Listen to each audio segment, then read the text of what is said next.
Bom, pessoal, nessa primeira parte da aula, então, vamos desvendar o homim, né, que é a herança mendeliana no homem. Então, digitem aí na barra de endereços homim.org. Vamos lá no navegador, www.homim.org. E aqui você vai colocar o nome da doença genética que você tem algum interesse. Vamos colocar, por exemplo, hemofilia. Lembrando que o termo tem que estar em inglês, então a gente coloca hemofilia e dá um search. O resultado do homim, ele mostra todos os tipos de hemofilia. Hemofilia causada por mutações no fator de coagulação número 8, no fator de coagulação número 9, que é hemofilia A e B, e o fator de coagulação número 11, não está mostrando aqui, mas seria hemofilia C, certo? Bom, no homim, duas coisas importantes que vocês precisam prestar bastante atenção. O que vem iniciado, esse código é o código identificador da entrada, o que vem iniciado por um asterisco vermelho é um gene, tá? Então, o fator 8 é um gene. Então, como eu estou atrás da doença, eu vou atrás dos códigos que começam com o jogo da velha vermelho.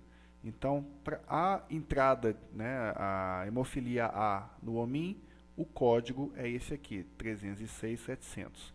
Então, nós vamos lá no nosso formulário, colocar o nome da doença genética, pode colocar em português mesmo, o número da doença genética, 306.700, certo?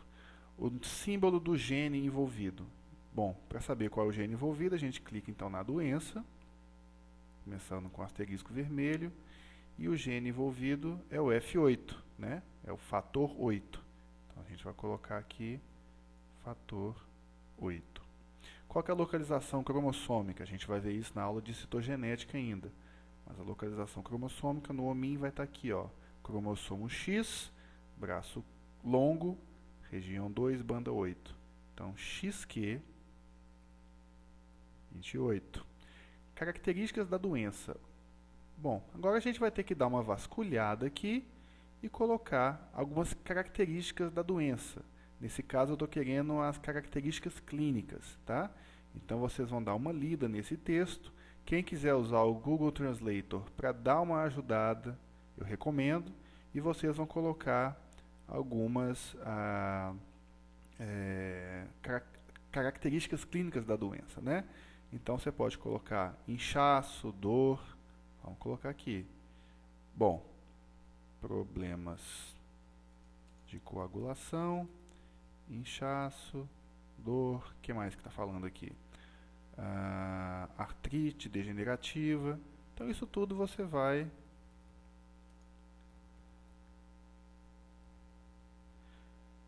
incluindo aqui na sua lista, e é uma forma de você saber um pouco mais da doença. Lembrando que no homim esses dados são atualizados diariamente, não tem nada aqui desatualizado, tá? Embora vocês vão perceber que existam algumas referências antigas, tá certo? Mas se está aqui e é antigo, é porque esse é um trabalho científico de qualidade e ainda serve como referência até hoje.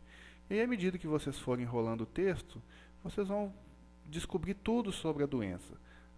As características bioquímicas, o modo de herança, está falando aqui que ela é recessiva, ligada ao X, ó, tá? Que mais? Cada doença vai ter as suas peculiaridades, né?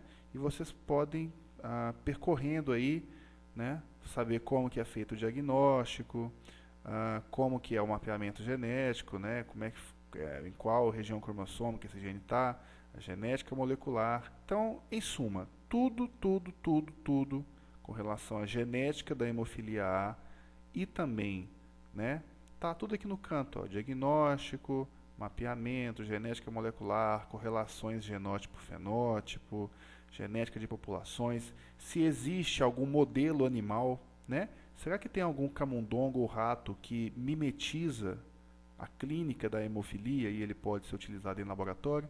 Então, tudo você acha aqui. Então, idade de aparecimento dos primeiros sintomas, vamos ver se a gente acha aqui, geralmente fica, tá?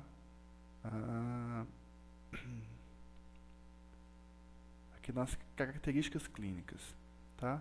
Então aí você tem que dar uma lida, né? Tem que pesquisar, mas aqui no caso da hemofilia, a idade dos primeiros sintomas é assim que a criança nasce, né? Hemofílico é hemofílico desde o primeiro dia de vida. Então vamos colocar aqui ao nascer, né? Incidência da doença. Para a gente descobrir qual é a incidência da doença, nós voltamos lá no OMIM e vamos na genética de populações, aqui no cantinho, ó, Population Genetics, aqui do lado direito, tá? Geralmente essa informação está aqui, tá? Então, ó, a incidência da hemofilia A causada pela deficiência no fator 8 é 1 em 5.000. Tá bom? Então a gente vai colocar isso aqui. 1 em 5.000. Né? Se tiver algum dado da população brasileira, né, aqui como não está dizendo nada, pelo OMIM eu não obtenho dados do Brasil, mas eu posso tentar obter no PubMed depois. Mas se você não encontrar aqui, você só coloca isso, tá bom? Então, isso aqui é só uma ideia, eu só gostaria que vocês prestassem atenção que o OMIM é uma fonte quase que inesgotável de informações sobre qualquer doença genética humana, tá certo? Vamos colocar só mais uma outra aqui, ó. Vamos testar Alzheimer, certo? Doença de Alzheimer, mesma coisa, ó. Asterisco, jogo da velha vermelho, perdão, doença de Alzheimer, e aí a gente tem exatamente os mesmos dados, né? Então, através do OMIM, pessoal, a gente pode descobrir e aprender muita coisa sobre doenças genéticas, tá? Então, é uma fonte que eu acho que vocês devem explorar e utilizá-la aí sempre que vocês precisarem, tanto em genética quanto em outras disciplinas, tá tudo aqui bonitinho para vocês. Tá bom? Bom, então a gente finaliza aqui a primeira parte dessa atividade, e aí vocês vão vir aqui e vão continuar aqui embaixo, vão passar para a parte B, tá certo?